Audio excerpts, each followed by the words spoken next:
ಎಲ್ಲರಿಗೂ ನಮಸ್ಕಾರ. ಎಲ್ಲರಿಗೂ ನಮಸ್ಕಾರ ಸರ್. ತುಂಬ ವಿಶೇಷ ಅನ್ನಿಸ್ತಿದೆ ಈ ಪ್ರೋಗ್ರಾಮ್ ನನಗೆ. ಯಾಕೆ ಹೇಳಿ, ಮೊದಲನೇದಾಗಿ ನಮ್ಮ ಪ್ರೊಡ್ಯೂಸರ್ ಬಾಬು, ಫಸ್ಟ್ ಟೈಮ್ ಇವನ್ನ ಡೈರೆಕ್ಟ್ ಮಾಡಿದಂಥ ಬಾಬು,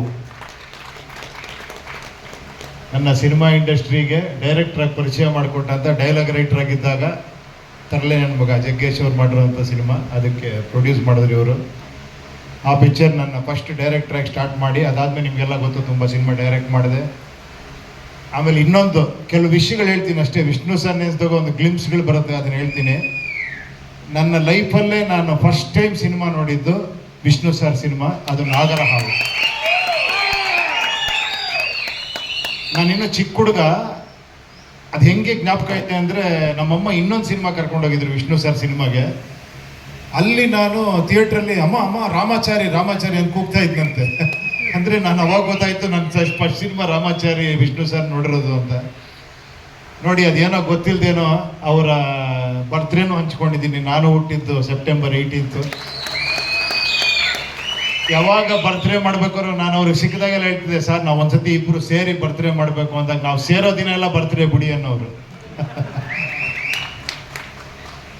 ತುಂಬ ಸತಿ ಅವ್ರ ಮನೆಗೆ ಹೋಗ್ತಿದ್ದೆ. ಏನಂದರೆ ಅವ್ರ ಮಾತುಗಳು ಕೇಳಬೇಕು. ಅವರು ತುಂಬ ಒಳ್ಳೆ ಮಿಮಿಕ್ರಿ ಆರ್ಟಿಸ್ಟ್, ನಿಮ್ಗೆ ಗೊತ್ತಾ? ಸಿಕ್ಕಾಬಿಟ್ಟೆ ಅದ್ಭುತವಾದ ಮಿಮಿಕ್ರಿ. ಎಲ್ಲರನ್ನು ಹೆಂಗೆ ಮಿಮಿಕ್ರಿ ಇಮಿಟೇಟ್ ಮಾಡೋರು ಅಂದರೆ, ನಾನೀಗ 1 hour ನೋಡ್ತಾ ಅವ್ರನ್ನ ಕೂತ್ಕೊಂಡ್ಬಿಡ್ತಿದ್ದೆ, ಅಷ್ಟು ಚೆನ್ನಾಗಿ ಮಾಡೋರು ಅವರು. ಅದ್ರ ಮಧ್ಯದಲ್ಲಿ ಒಳ್ಳೆ ಡೈಲಾಗ್ ಹೇಳೋರು ನಿಜವಾಗ್ಲು. ಏನಂದರೆ ಎಷ್ಟು ಚೆನ್ನಾಗಿತ್ತಂದರೆ, ಅದೆಲ್ಲ ಗೊತ್ತಿರ್ಬೋದು ನಿಮಗೆ, ಭಾಳ ಫೇಮಸ್ ಡೈಲಾಗು. ಒಬ್ಬ ಮನುಷ್ಯನಿಗೆ ಯೋಗ ಬರುತ್ತೆ, ಅದನ್ನು ಉಳಿಸ್ಕೊಳ್ಳೋ ಯೋಗ್ಯತೆ ಇರಬೇಕು. ಯೋಗ ಯೋಗ್ಯತೆ ಎರಡೂ ಇದ್ರೇ ಈ ಸಿನಿಮಾ ರಂಗದಲ್ಲಿ ಜನ ಚಪ್ಪಾಳೆ ತಟ್ಟೋದು ಅಂತ. ಅದಾದ್ಮೇಲೆ ಇನ್ನೊಂದು ವಿಷಯ ಹೇಳೋರು, ಅವನ್ನ ಸಂಪೂರ್ಣ ಒಪ್ಕೊಳ್ಳಿ, ಅವನ್ನ ನಿಮ್ಮ ಸಂಪೂರ್ಣವಾಗಿ ಅಪ್ಕೊಂತಾನೆ ಅಂತ. ಅದೇ ವಿಷ್ಣು ಸರ್ ಅವರು. ಆಮೇಲೆ ಸರ್ ನೀವು ಯಾವಳು ಹೇಳ್ತಿದ್ರಲ್ಲ ಸರ್, ಅದೇನೋ ಜೋಶ್ ಮೇಲೆ ಮಾಡಿ ಕೆಲಸ. ಹೋಶ್ ಅವ್ರ ಜೋಶ್ ಅಲ್ವಾ? ಏನಂದ್ರೆ ಸ್ಟ್ರೆಸ್ ಮಾಡ್ಕೊಂಡು ಸಿನಿಮಾ ಮಾಡಬೇಡಿ, ಖುಷಿಯಾಗಿ ಸಿನಿಮಾ ಮಾಡಿ ಅಂತ ಎಲ್ಲರನ್ನೂ ಖುಷಿಯಾಗಿಡೋರು. ಒಂದೇ ಒಂದು ಭಾಳ ವಿಶೇಷ ನನಗೆ ಯಾವಳು ಅನ್ಸೋದೇನೆಂದ್ರೆ, ಸಿನಿಮಾಲಿ ಆಡಿಯನ್ಸ್ ಹೋಗಿ ಪಿಕ್ಚರ್ ನೋಡಿ ಒಬ್ಬ ಸ್ಟಾರ್ಗೆ ಅಭಿಮಾನಿ ಆಗ್ತಾರೆ, ಅದು ಮಾಮೂಲಿ. ಬಟ್ ಇವ್ರ ವಿಶೇಷ ಏನು ಅಂದರೆ, ಇವ್ರ ಜೊತೆ ಪಿಕ್ಚರ್ ಮಾಡಿರೋ ಪ್ರೊಡ್ಯೂಸರ್ ಎಲ್ಲರೂ ಫ್ಯಾನ್ಸೇ ಇವ್ರಿಗೆ.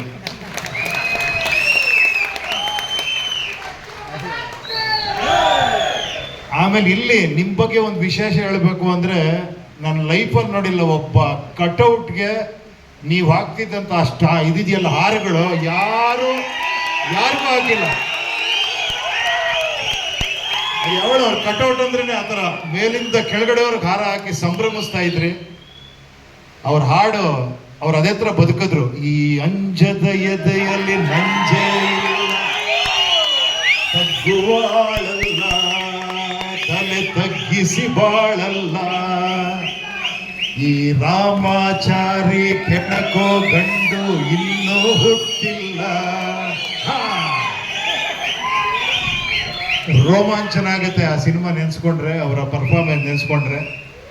ಬಹಳ ತುಂಬ ಖುಷಿ ಅನ್ನಿಸ್ತು ಈ ಪ್ರೋಗ್ರಾಮ್ ಬಂದು. ಎಲ್ಲದಕ್ಕಿನ್ನ ಕೋಟಿಗೊಬ್ಬ ಪಿಕ್ಚರಲ್ಲಿ ನಮ್ಮ ಶ್ರೀಮತಿಯವರು ಆ ಪಿಕ್ಚರಲ್ಲಿ ಮಾಡಿರೋದು ಇನ್ನೊಂದು ವಿಶೇಷ. ಮತ್ತೆ ಅದು ರಿಲೀಸ್ ಮಾಡ್ತಿರೋದು ಇನ್ನೊಂದು ವಿಶೇಷ. ಅವ್ರ ಸಿನಿಮಾಗಳೆಲ್ಲ ಅವಾಗ ರಿಲೀಸ್ ಆಗ್ತಾನೆ ಇರಬೇಕು. ನಾಗರಾವ್ ಮತ್ತೆ ಬರಬೇಕು ಅಲ್ವಾ? ಎಲ್ಲ ಬರ್ತಾನೆ ಇರಬೇಕು. ಇವತ್ತಿಗೂ ಹಂಗಂದ್ರೆ ಆ ಕ್ರೇಜೇ ಬೇರೆ. ಲಯನ್ನೇ ಥ್ಯಾಂಕ್ ಯು, ತುಂಬ ಸಂತೋಷ ಆಯಿತು ಈ ಒಂದು ಸಂದರ್ಭ ಸಿಕ್ಕಿ ಅವ್ರ ಬಗ್ಗೆ ನೆನೆಸ್ಕೊಳ್ಳೋ ಒಂದು ಅವಕಾಶ ಮಾಡಿಕೊಂಡಂಥ ಬಾಬು ಅವರಿಗೆ ತುಂಬ ಥ್ಯಾಂಕ್ಸು.